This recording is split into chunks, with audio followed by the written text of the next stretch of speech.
मजरूह सुल्तानपुरी साहब का एक शेर है कि शब इंतज़ार की कशमकश में न पूछ कैसे सहर हुई, कभी एक चिराग जला दिया कभी एक चिराग बुझा दिया।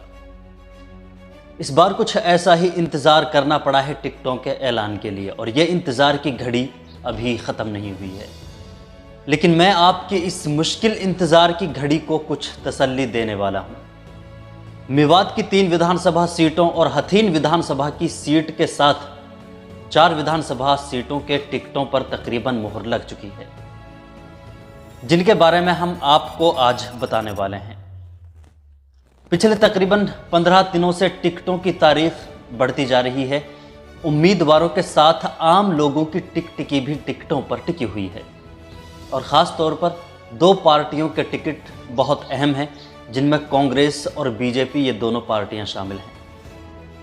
लेकिन हरियाणा की हथीन विधानसभा समेत मेवात की 4 विधानसभा सीटों पर कांग्रेस के टिकट के लिए और टिकटों के अनाउंसमेंट के लिए लोग बेसब्री से इंतज़ार कर रहे हैं।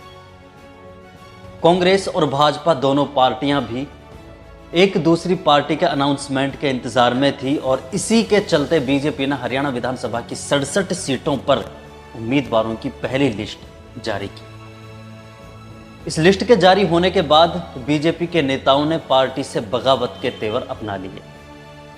इस लिस्ट के जारी होने के बाद 24 घंटों के अंदर ही बीजेपी के 32 बड़े चेहरों ने पार्टी से बगावत कर पार्टी को अलविदा कह दिया। इनमें 1 मंत्री, 1 विधायक और 5 पूर्व विधायक शामिल हैं, और इनमें हरियाणा के बिजली मंत्री और देवीलाल के बेटे रणजीत चौटाला भी शामिल हैं। रणजीत चौटाला ने बीजेपी पार्टी को छोड़कर निर्दलीय चुनाव लड़ने का ऐलान कर दिया है, और इसके अलावा इनमें देश की चौथी सबसे अमीर महिला और बीजेपी की सांसद नवीन जिंदल की मां सावित्री जिंदल ने भी बीजेपी पार्टी को छोड़ने का ऐलान कर दिया है। और बीजेपी पार्टी को छोड़कर इन्होंने भी आज़ाद उम्मीदवार के तौर पर चुनाव लड़ने का ऐलान किया है। और इनमें एक बीजेपी के विधायक पृथला विधानसभा से दीपक डागर, जो टिकट ना मिलने से निराश थे, और इसी निराशा के चलते वो अपने आंसू नहीं रोक पाए, और रोते हुए उनकी तस्वीर भी सोशल मीडिया पर फिलहाल खूब वायरल हो रही है। और इनके बाद हरियाणा के फतेहाबाद की रतिया विधानसभा सीट से विधायक लक्ष्मण नापा ने बीजेपी को छोड़कर कांग्रेस पार्टी को ज्वाइन कर लिया है। उदय भान ने कांग्रेस पार्टी में इस नए विधायक का गले में कांग्रेस का पटका डालकर स्वागत किया। लेकिन कांग्रेस पार्टी की अगर बात करें तो पार्टी की तरफ से अभी तक किसी भी सीट का ऐलान नहीं किया गया है, और कांग्रेस पार्टी को भी इसका डर ज़रूर होगा कि कहीं इसी तरह उनके उम्मीदवार और नेता भी बगावती तेवर ना अपना लें। इसीलिए पार्टी चूम चूम कर कदम रखने पर मजबूर है।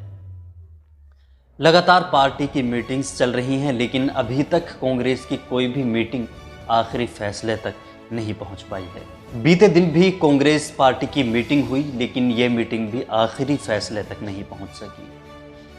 हालांकि कांग्रेस पार्टी ने 66 उम्मीदवारों के नाम फाइनल कर दिए हैं, लेकिन इनका अनाउंसमेंट होना भी अभी बाकी है। और इसके अलावा 24 सीटों पर अभी मंथन और डिस्कस जारी है, और इन 24 सीटों पर नाम फाइनल करने के लिए कांग्रेस हाईकमान की तरफ से एक और टीम गठित की गई है। इसके बाद कांग्रेस पार्टी अपने सभी उम्मीदवारों की लिस्ट एक बार ही जारी करेगी। कुल मिलाकर 90 सीटों पर कांग्रेस पार्टी आज शाम तक सभी उम्मीदवारों के नाम डिक्लेयर करने वाली है।